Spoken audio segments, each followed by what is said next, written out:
Hey everybody, Bryan the writer here. I have to send out a huge apology. It came to my attention the other day.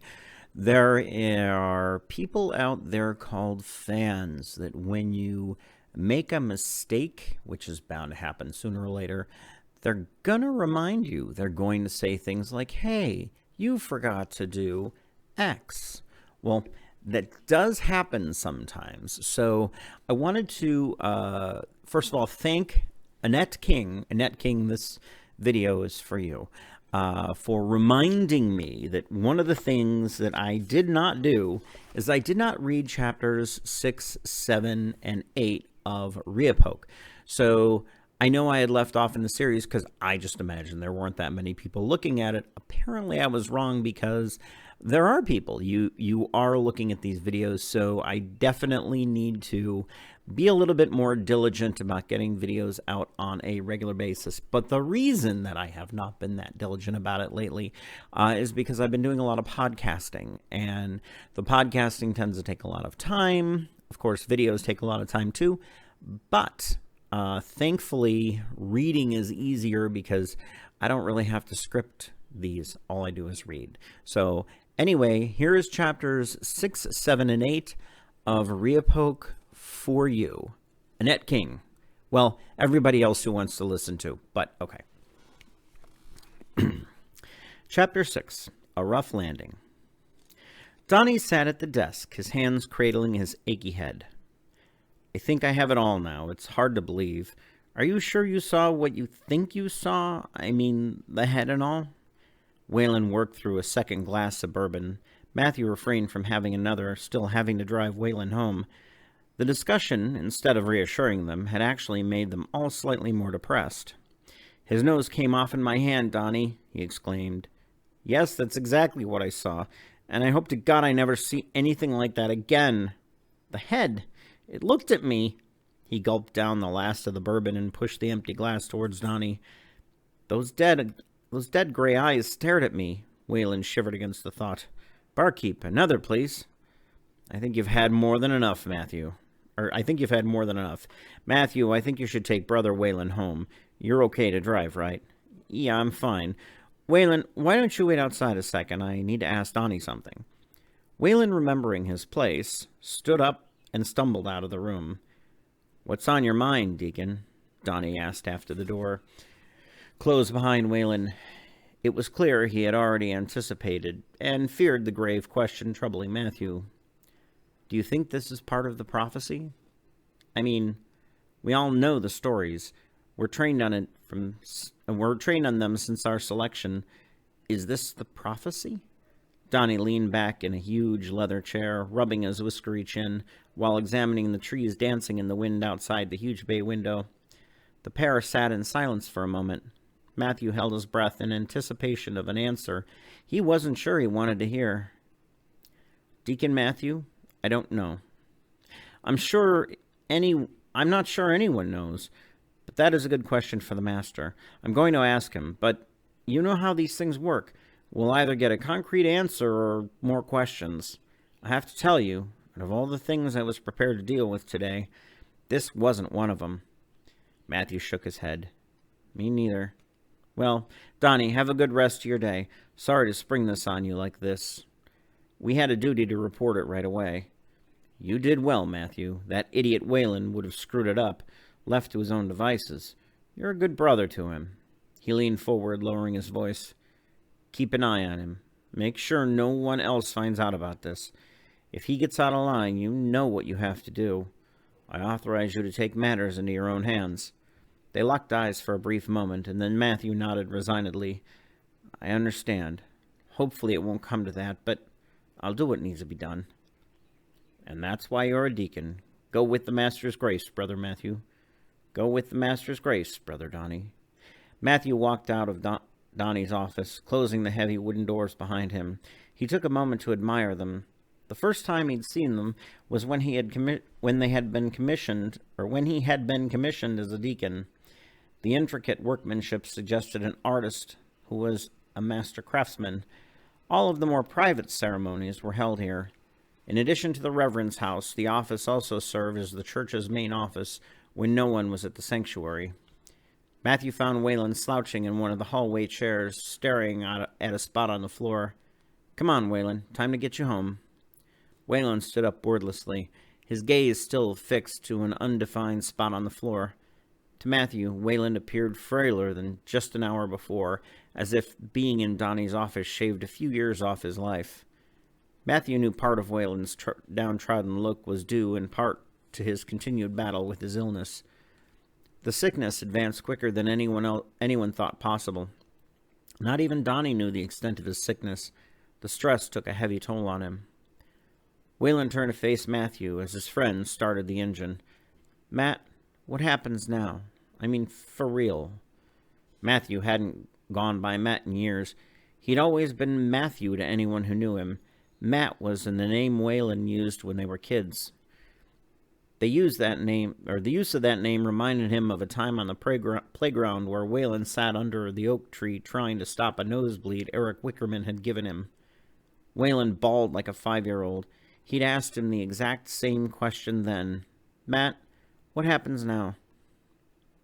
As kids, what to do always was black and white. Matthew found Eric Wickerman and beat the shit out of the boy until Eric promised not to pick on the much smaller Waylon ever again. Today, Matthew wished the answer was as simple as tracking down Eric and beating him up again. Times were simpler then. "I don't know, buddy." "That's what I thought. Do you think this is the prophecy?" Matthew put the truck in drive and navigated the long, winding driveway back to the main road. He thought about the question his friend had asked. Even as kids, Waylon turned to Matthew for guidance when life fell out of alignment. As adults, given the right stresses, they fell into their traditional roles as leader and follower.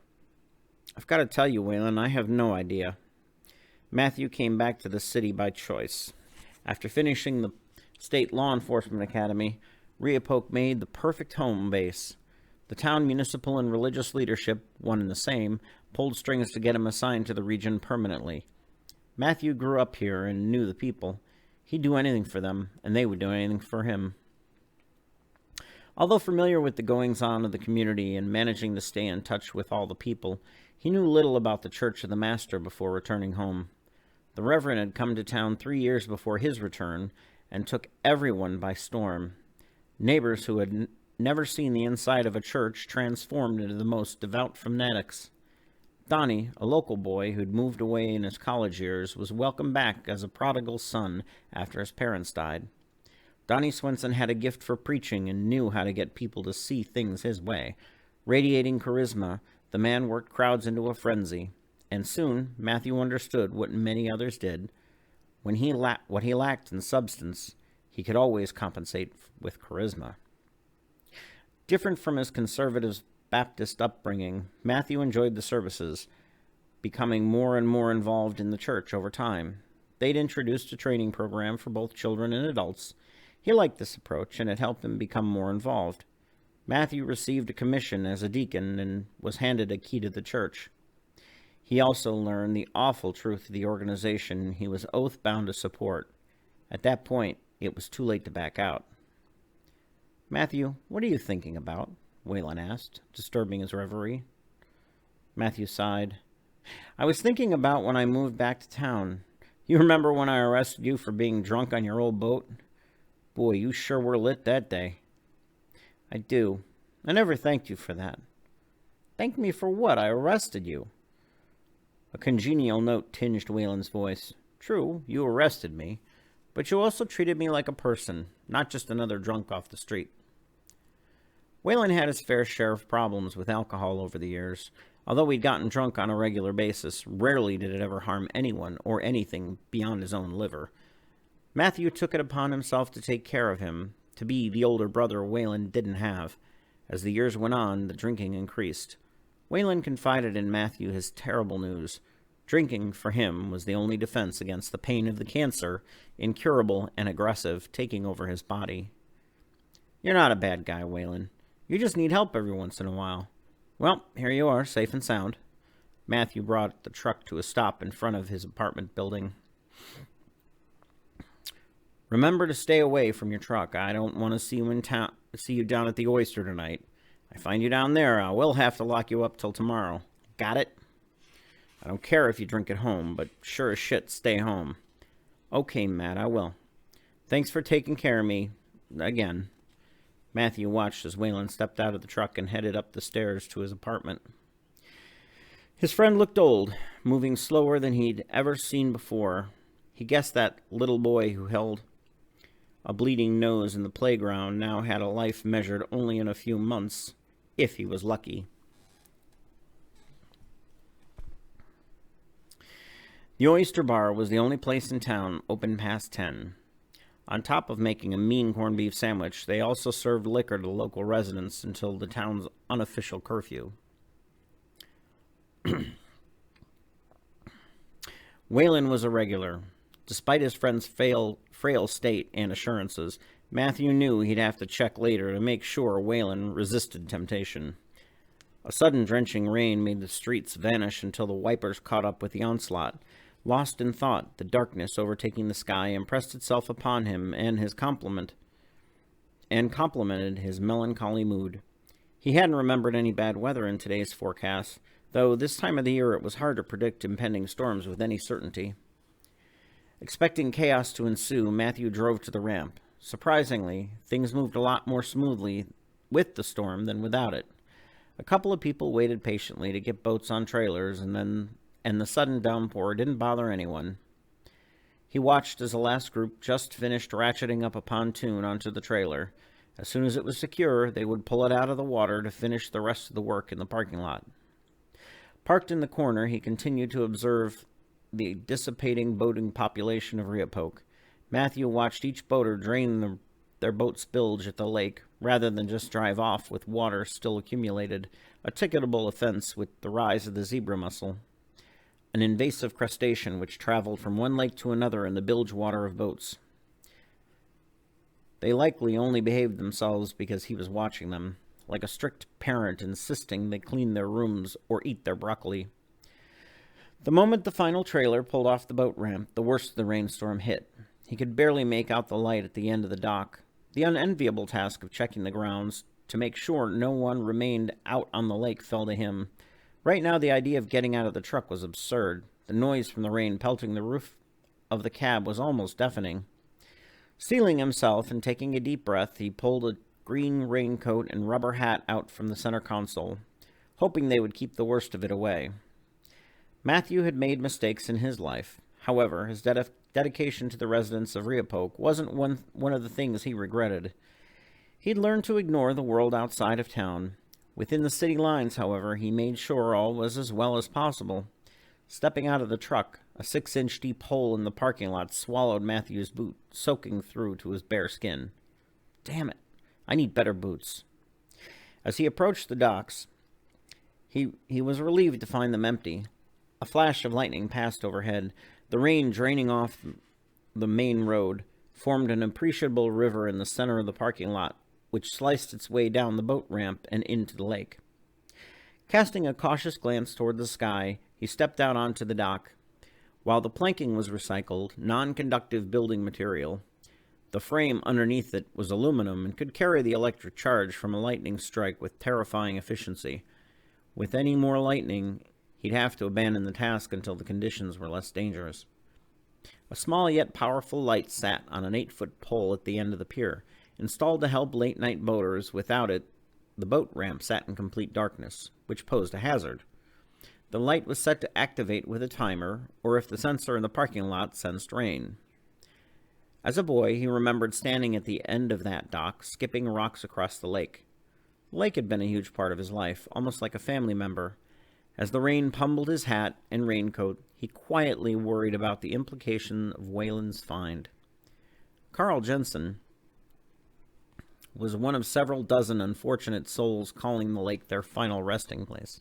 The population of Riapoke had long since collectively sworn this fact to secrecy. This bothered him. As a sworn officer, under oath to uphold the law, he should be the one to speak for the innocent. But by the time the terrible secret of the town of Riapoke took hold of him, the web had proved inescapable. If Matthew were to turn his back on Riapoke, which he would do in an instant, his family would suffer the consequences. He had to protect his mother, father, and sister, who were still within the master's reach. They were the only things tying him to Riapoke and the awful secrets it held. As a deacon, the prophecy the master foretold became his secret to bear. One who had given of themselves for all should remain hidden, would be found at the water's edge. A stranger brings upheaval, while a native son betrays. A mother's courage refuses to abandon a task as she represents a false offering. A son saves that which he cannot live without, and Riapoke sees its own end. While many residents spent countless hours attempting to decipher it, the cryptic meaning of the message eluded them. Even the master himself remained unclear on what it meant, only that it was something they all must be on guard for. Off in the distance, just past where the waves formed a solid mass of gray, something caught his eye. At first the form wasn't clear. A mass of shadows solidified, and a boat emerged from the chaotic downpour, its passengers trying to make it to the dock. A woman rowed in the center of the craft, while a man, seated aft, worked the motor, trying to steer them. It would be comical if the rain and waves weren't threatening to sink the boat. They needed help, and quick. Matthew waved his arms at them to get their attention while searching the dock for the rescue rope. That is Chapter 6. Let me get some tea. Because you got to have tea. It's important if you're going to read. Life lesson. Chapter 7, The Penitent Man. The Penitent Man. Donnie navigated the road towards the church. The day, beginning as nice as it had, took a turn for the worse. News like this couldn't wait. The master may provide direction. Reflexively, he breathed into his hand, catching a whiff of bourbon. The master hated it when people came smelling of booze, while encouraging underlings to drink as much as they pleased to help keep them compliant. The higher up you went in the order, the more sobriety was demanded. The master issued a standing order that he was to be immediately informed of any strange events. Everyone, from Deacon on up, knew of the prophecy. They read a copy of the proclamation while the original parchment sat under glass, protected as a foundational document of their faith. In many ways, it served as a central tenet of Riapoke's religion. To keep their way of life meant teaching vigilance for the fulfillment of the prophecy. The event stood as a final warning before it all came crashing down around them. Missing the signs also meant the opportunity to forestall the town's demise. Donnie's car turned into the parking lot of the sprawling church complex.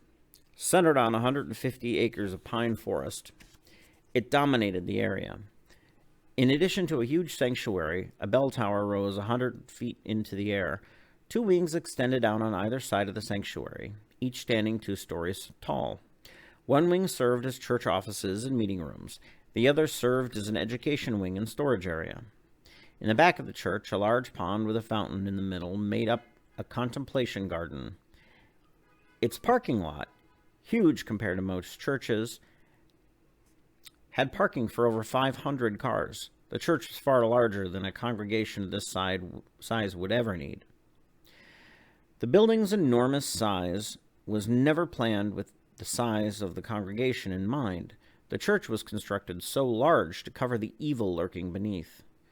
It had to keep prying eyes away from the master's inner sanctum. It also ensured those never destined to leave his lair from ever being able to escape. Legend spoke of the Powhatan Indians finding the cave. Exploring the hole in the earth, they found springs of fire protruding from the walls. Following the cave to its terminus, they met the master. He told them of time before time. The godlike being spoke of love and loss, of formation and destruction, and many stories captured in legends and ancient tales told around the campfire. He foretold their ultimate demise and the epoch which saw the end of the Native American dominance on this continent and subsequent enslavement of the white man. Years later, The stories were handed down to the descendants of those early cave explorers. The cave sat forgotten for many years. Further explorers would discover the cave and the master. By then, the tone had changed. Presenting himself as the only true God, he instructed them to serve him alone, so he could keep them safe. Those explorers built a house at the entrance to the cave. Those early buildings became larger structures. Now it stood in its present form.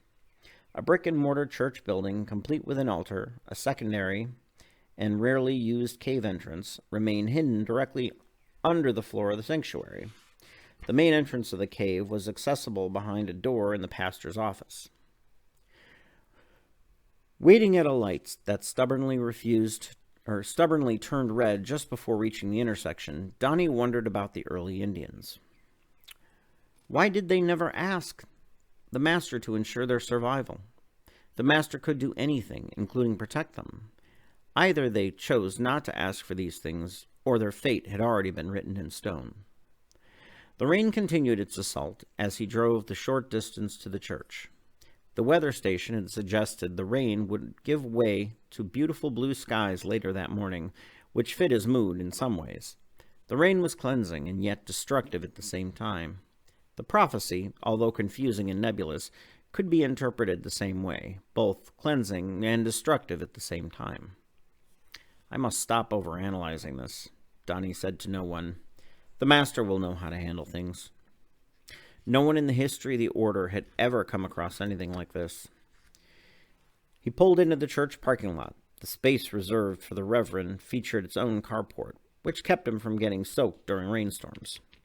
Right before preaching. A 3-foot area of space remained uncovered where the carport ended, and the large awning covered the front of the church began. That point always felt symbolic. One side represented the church and everything serving the master. The other side represented everything he could control and his home. The gap stood as a chasm between plausible deniability and oftentimes terrifying knowledge.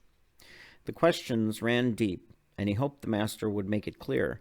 Sometimes gaining a little knowledge can be just as frightening as the lack of it. Leaping across the short expanse, Donnie repressed the trepidation which always came with entering the church. A short walk up the stairs brought him face to face with the heavy wooden doors carved years ago by a master craftsman.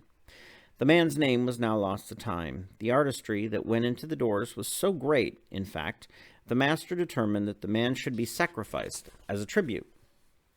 A little unusual, since tributes were usually nobodies passing through town to other destinations. The master told them years ago that every tribute should be someone on the fringes of society, those no one would miss. Someone whose starting point was as unknown as their ending point. This way, they would add their own unknown journey to his. Plus, such people would be far less likely to have anyone looking for them. Donnie remembered the man who carved the door as being different from the others. He didn't beg or even protest when presented to the master. The artisan, upon being presented as a tribute, said, "I've lived my life as a good Christian, and I'll die as one. This monster will surely exist long after you're all gone. I ask you, what of your own souls when this is over?" With that final question, the master reached out with one razor-sharp claw and cut the man in half. Looking down at the slain body, he said, "And I ask you, what did your Christian God do for you? Where is your Jesus now? Not here. It's me. It will always be me. Let this be a lesson to my followers. Through me you shall be saved. Without me, this shall be your fate." That moment never sat right with Donnie. It wasn't that he doubted anything the master did that day, but he stood in awe as the man maintained his beliefs, even in the face of imminent death. How this man standing at death's door remained so calm intrigued him. Every time Donnie stood in the presence of the master, it terrified him. While the master bestowed amazing graces on people, it could destroy those same people if they fell out of line. From the beginning, the master took whatever hearts Donnie arranged for him. More recently, he demanded the actual victims be brought and presented to him as a ritual sacrifice. The rituals had taken on more formality as well. The master had become increasingly angry with the victims. The change concerned Donnie, not enough to make him question what he saw as unfailing wisdom of the master, but the change in his demeanor was worrisome. And that was chapter 7. And now we are going to read chapter 8, The Bitter Rescue.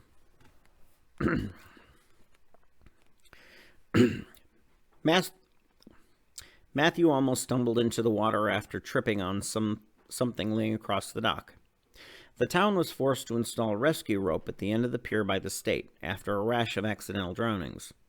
Suddenly, their installation seemed a little less ridiculous. He coiled the rope around his arm and assessed how long a throw to make to reach the besieged boat. The two people still struggled to make it to shore. It would be close. In the short time the rain started its ferocious assault, the wind gusted to hurricane-force levels, churning the water into an angry froth. The woman rowed the boat, but made little headway as the wind blew them farther from the shoreline. The man in the back, trying to steer the craft with the motor, shouted something, but the words were lost in the howling wind. Matthew had to make the throw count. Once the rope took flight, if he missed the mark, it'd fall into the water short of the mark. The way the small boat was floundering, he wouldn't have time to reel the rope back in for a second try. Everything hinged on him being dead on. The wind buffeted the little craft. A sudden gust blew across the hull, sending the port side of the boat dipping into the water like an oddly shaped soup ladle. The lake flooded in at an alarming rate before Megan shifted her weight to bring the lip of the boat out of the water. The craft, now carrying excess weight, took on an even more sluggish demeanor. Toward the dock, she saw a man standing under the light. He picked something up and looked as if he was going to throw it at them. Behind her, Kyle yelled something. Even his deep baritone voice got lost in the howling wind. The bottom of the boat now filled with water halfway up the side. If they took on any more, the boat would likely disappear beneath them. Digging deep and pulling on the oars with all her might, Megan's flagging strength finally gave out. She berated herself for not putting Kyle on the oars in the first place, as he surely had far more stamina than she. Megan was in great shape and crushed any exercise, but the strongest of her CrossFit class would have found this a challenge. As if responding demonically to the projected fears, the boat struck something beneath the water, and both grabbed anything they could think of to stay inside the crippled craft. They were still too far from shore to have hit a rock, Megan reasoned. A log or some other floating debris was more likely the culprit. The boat listed again to port. As it did, the corner of the boat disappeared under the rolling surface of the water. With the craft swamped now, Megan tried to yell for Kyle. The wind and rain swallowed her voice as soon as it left her lips. She felt terrifyingly alone. Oh my God, I've killed us both. I'm going to die, and my dear sweet child will die with me. How could I be so foolish? Why didn't I stay awake? I could have seen the storm coming, and we would have started back earlier. We'll drown. Megan was shaken from her personal moment of panic by an arm sweeping around her chest. The Eagle Scout and Kyle took over. She was shocked at how strong his grasp was and how he'd reacted on instinct. Beneath her, she felt his legs kicking against the water. "Hang on, Mom, I've got you. Just don't fight me," he screamed, kicking against the torrent of waves and wind. Going limp in her son's arm, Megan watched as the boat slipped under the waves. Suddenly, something large made a splash in the water. It took a moment to make the thing out, but relief washed over her as she saw it was a rope. Megan clasped her fingers around the miraculous lifeline, her numb joints crying out in protest. Gripping with every ounce of remaining strength, she held on for dear life. The rope went taut as she felt the person on the other end of the rope pulling them back from the brink of drowning.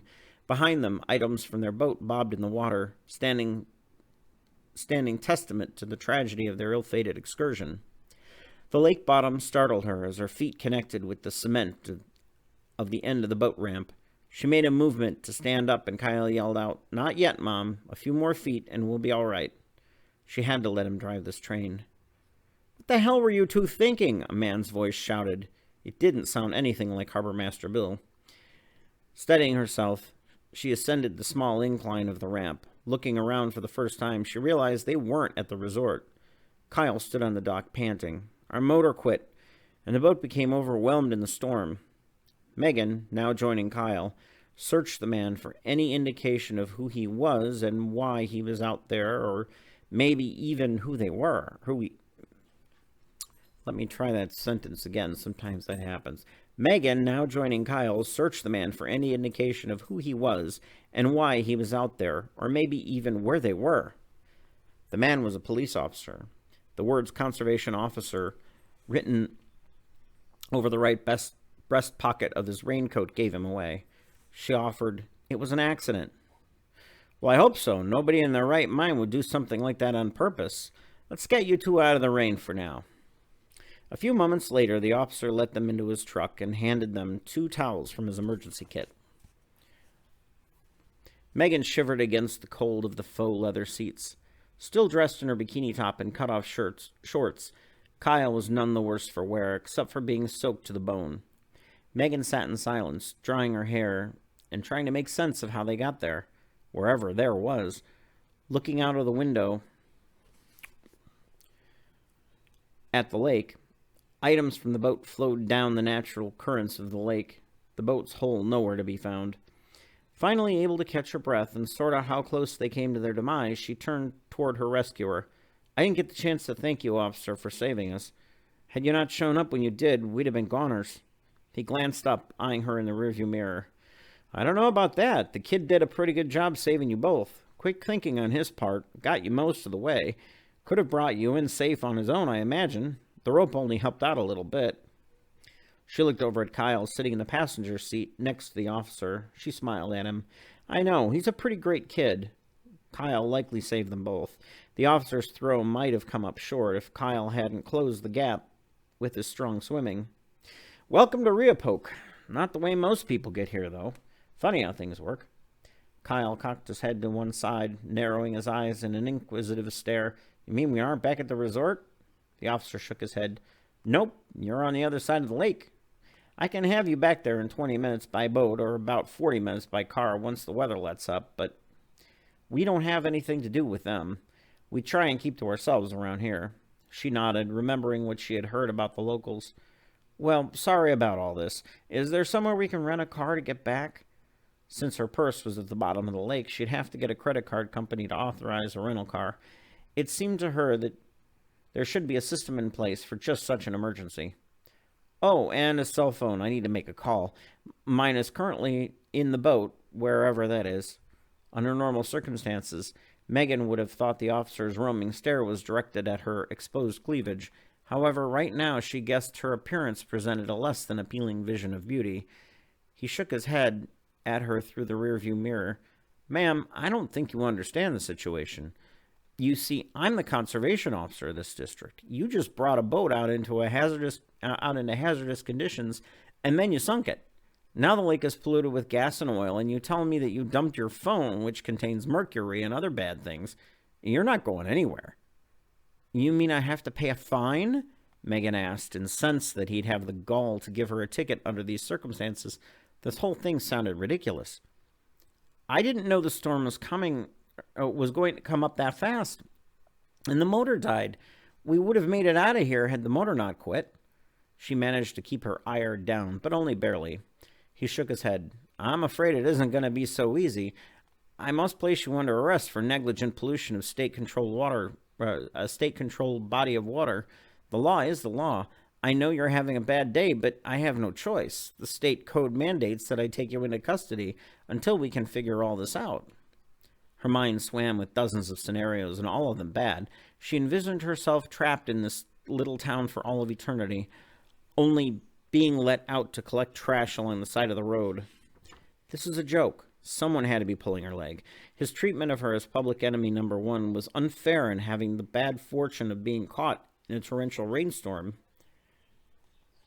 Arresting someone for sinking a boat is the dumbest thing she'd ever heard. A knot thrust its way into her throat, and tears stung her eyes. What about Kyle? He was only doing what she told him to do, and he'd saved their lives. Through sobs, she said, "My son, he didn't do anything. He's innocent." The officer, uncomfortable with her emotional display, let out a heavy sigh and rolled his eyes. "Oh, come on now, lady. Geez, don't cry. I hate seeing people cry, and that's the last thing I need today. Look, you didn't murder anyone. A night in our fair town and a fine will be the worst that comes of this. I'll take you to see the judge, and chances are he'll just slap you on the wrist and tell you to be more careful next time. I'm not even charging the kid with anything, and I'll even pick up chicken from the deli for you two if you have to stay at the jail. But please stop crying." In most situations, Megan was unflappable, more likely to get angry than tearful, and the reality of their harrowing brush with death overwhelmed all of her senses. They'd only wanted a nice day out on the water, followed by a nice lunch with a handsome man who'd showed an interest in her.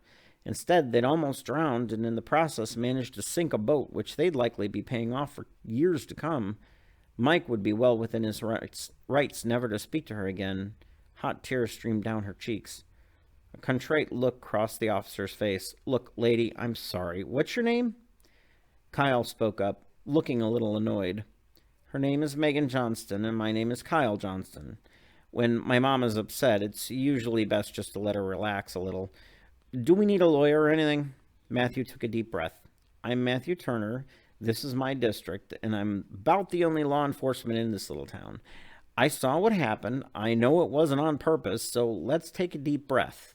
Ma'am, may I call you Megan?" As she nodded her assent, he handed her a small packet of tissues. "Okay.